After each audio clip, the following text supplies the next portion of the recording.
Hey folks, Nicholas Field here, and today I'm going to talk to you about how I do my frequency coordination on location using TXAdvance. TXAdvance is an app that seems to have been designed primarily with production sound mixers in mind, which I find very cool because our workflows are not necessarily the workflows that someone working on live shows might be utilizing. We often are arriving at locations and have to scan and deploy frequencies rather quickly, and we may be at different locations throughout the day. And this just allows you to quickly plug in any sort of SMA antenna to the app, do a real-time scan and frequency deployment basically within minutes. So using stuff like this might seem a little bit daunting when you're first starting out, and certainly for me, I've only begun my foray into frequency coordination quite recently because for the most part, the shows that I've been working on have been pretty low channel counts, and I've been able to scan using my Wizzycom MCR54 receiver and just deploy 4 frequencies, maybe add on like a fifth, and generally I'm not encountering too many intermod issues. It's been quite recent that I've started working on shows that have maybe like 8 or 9 channels, and when you start working with that many channels, there's a lot more things that can go wrong in terms of the way that frequencies interact with one another. And that's when frequency coordination becomes basically like a critical part of your workflow.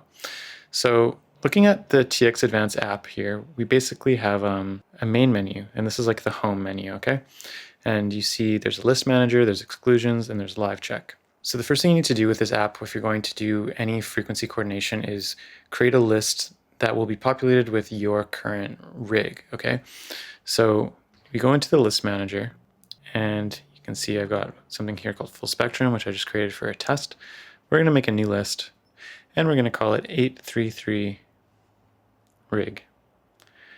Okay, and then we're going to go add TX. The app comes pre-populated with a bunch of wireless companies already. It's pretty much any wireless that's on the market will be in here right now. So I'm going to create a profile for my MTP60. My MTP60 tuning range is 470 to 663, so I'm just going to say UK1, even though I'm in Canada. I'm going to create a group called Group A, and I'm going to explain why I'm doing groups like this later. But for now, we'll just click this little save button. And now we have TX1, and that's all good. So then we create a new one.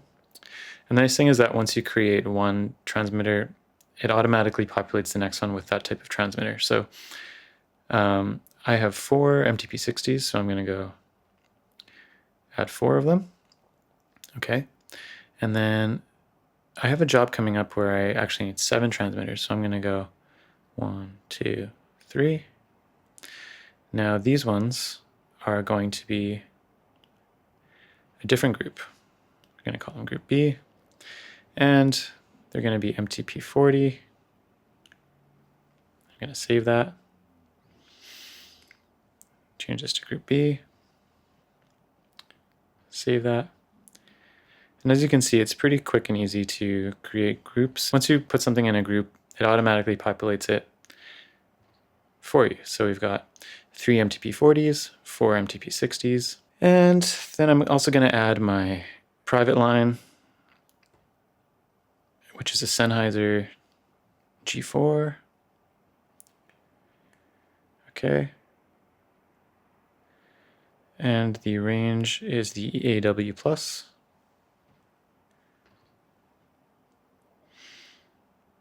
Okay, and that would be group C.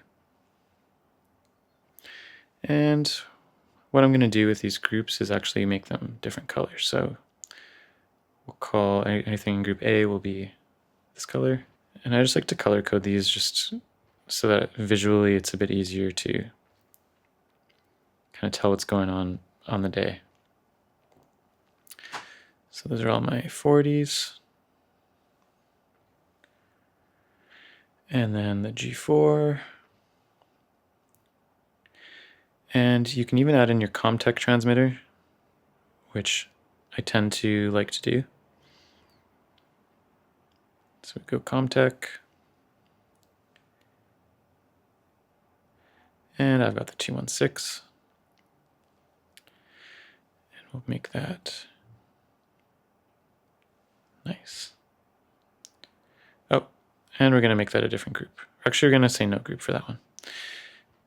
As you can see, we now have The 833 rig is populated with 7 WYSICOM transmitters, a Sennheiser G4, and a Comtech G16. Okay, so that's going to be my rig for this job that's coming up on Friday.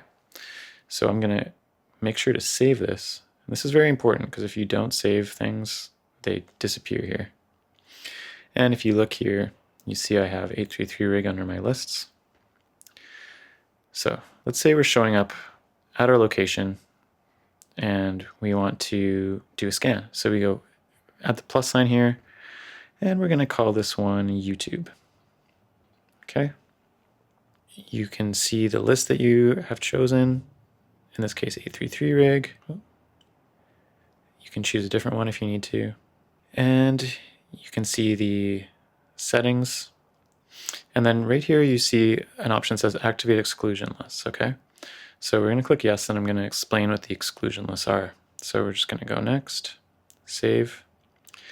So now we have a YouTube profile, okay? This is like our location. So anytime you go to a new location, you can just create a new location. And the cool thing is you can save locations, share them with other people, and you can also like reference them later. If you return to a location again, you still might want to rescan, but you could potentially just have things set up with a profile that exists already. Now, let's check out the exclusions, and I can explain what that's about. So exclusions. Essentially, you can create custom exclusions of areas of the spectrum that you don't want to bother scanning. And this just saves you time when you're scanning stuff. So I have a few exclusion lists here, and they're all custom because I know what areas of the spectrum I'm not allowed to use in my country, and I know what's relevant for my rig. So for example, I'm excluding 50 to 216 because I don't need to scan anything in that area of the spectrum. I do want to keep 216 to 217 open because that's where my contacts live. So I have another one that's 217 to 470. Okay, so we're skipping over that whole chunk. And then I've got 633 to 1300, 616 to 652, and 608 to 614. All of those portions of the spectrum aren't legal for me to use here in Canada. So I've just created exclusion lists. And basically, the exclusion lists just help this scan go more quickly and allow you to avoid irrelevant information. So the next thing you want to do is plug in your SDR dongle, okay? And I've already downloaded an SDR little app here on the Android that helps it to function. It's a free app. It's more like a utility, I guess. And in this case, I'm just going to plug in a little whip antenna. Generally, if I'm on location, I'm liking to plug this directly into my distro and use whatever receiving antennas to do the scan. And the reason for this is that it gives me like a true representation of what I'm receiving. So if I have my LPDAs, they receive a very, very wide spectrum evenly. Whereas with a whip antenna, it's actually attenuating. So this may not be as an effective tool to scan in like the 216 region, for example. Will it work? Sure, but you might get more reliable results using the actual antennas that you're deploying for your workday, if that makes sense. So now that we've got this plugged in, we can actually do a scan. And you click scan, and then it'll ask you if you want to scan exclusion lists. And I don't want to scan my exclusion lists because that's why I created them. But you have the option always to scan exclusion lists if you want. You have the opportunity to adjust the gain as well. I usually just keep it at the default 3, which I think is perfectly fine for production sound mixers working on location. I'm going to click yes. It's enabling the driver, and now you can see we're scanning the entire spectrum that I've chosen. And you can zoom in and see what's actually going on here. So as you can see, there's a lot of energy here around the 490 to 510 area. And now the scan is complete, and as you can see, we have a pretty decent picture of what's going on in our UHF spectrum here. These are exclusions that we didn't scan. And what I like to do is instead of just doing one scan, I like to click loop. And the reason for this is that, sometimes on locations, you will get a spurious RF emission. When you do a scan once, you're scanning the RF landscape at that very second, okay? But if you loop the scan and scan for a few minutes, you can sometimes actually get a better picture of the RF environment that you're working in. And that's because, say there's like a light switch that somebody turns on in the 5 minutes that you're scanning, and it actually emits RF in a certain area of the spectrum that you're planning to use.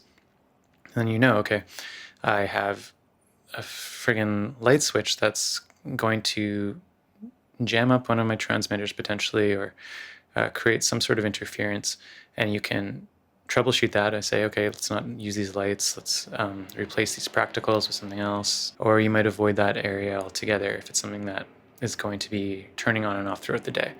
And that's just one example of how RF can kind of surprise you in the course of a shoot, right? So I like to just keep this on a loop and scan for a few minutes. Like, the longer the better, honestly, but really whatever you have time for. Obviously, we don't have a lot of time ever in production, so it's just something to keep an eye on. And it's a cool thing that we're able to do, is aggregate multiple scans and then use that information so that we can do our jobs more effectively, right? And yeah, so we've scanned a few times. We can save the looped scan. We can stop the scan. And then now we're going to get to the sort of meat and potatoes component of this, which is actually deploying our frequencies, okay? So here we have our list of frequencies, and you'll see next to them that they're all unlocked.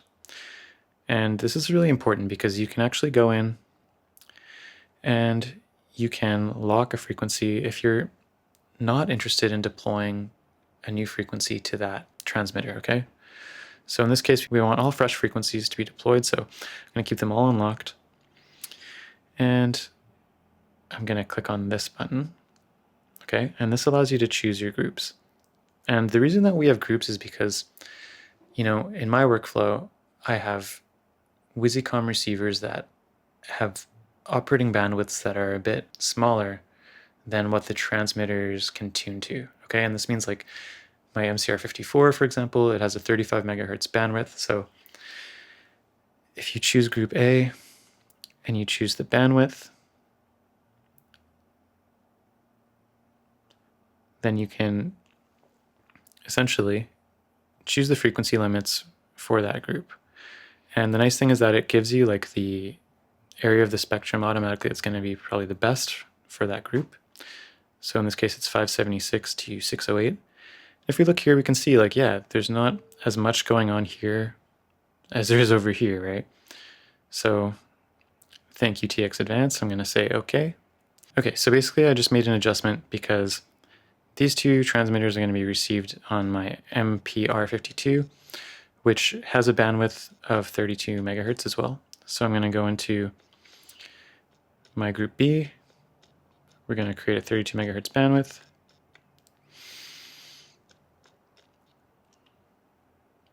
And we're going to stick that right there. Sure, 548 to 580.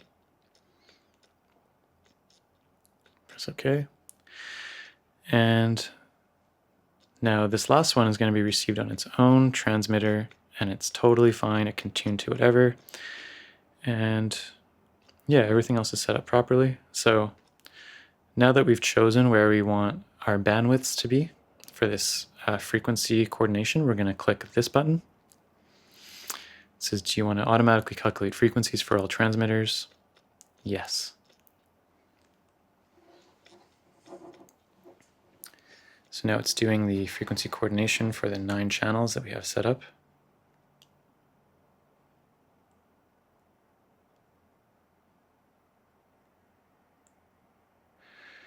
Okay, so that frequency coordination is finished, and as you can see, we have all of these channels populated, and if you look underneath the frequency that it's given, you can see these little 2T30, 3T30, 2T50, 2T70, okay?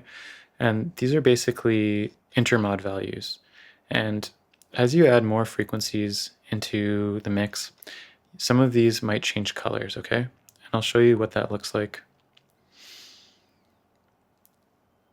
You can change frequencies manually by looking through the available frequencies.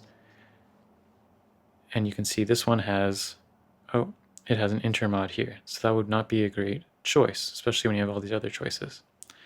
Similarly, here's another one that has some intermod, 7th order, right? Here's a bunch of potential intermods, 3rd order. So ideally what you want is to have all of these be yellow, no intermods showing up anywhere, and you should have a really happy day if that's the case. Okay, so that's sort of the broad overview of how I'm using TXAdvance and an SDR dongle to scan and coordinate my frequencies when I'm on location doing production sound. If you have any questions, please let me know in the comments. I'm still learning a lot about RF, and I would be happy to chat with everyone that engages with this video, and hopefully we can learn more and, improve our craft. Thank you so much, and if you like this video, please like and subscribe to my channel. It really goes a long way in supporting what I do. Peace.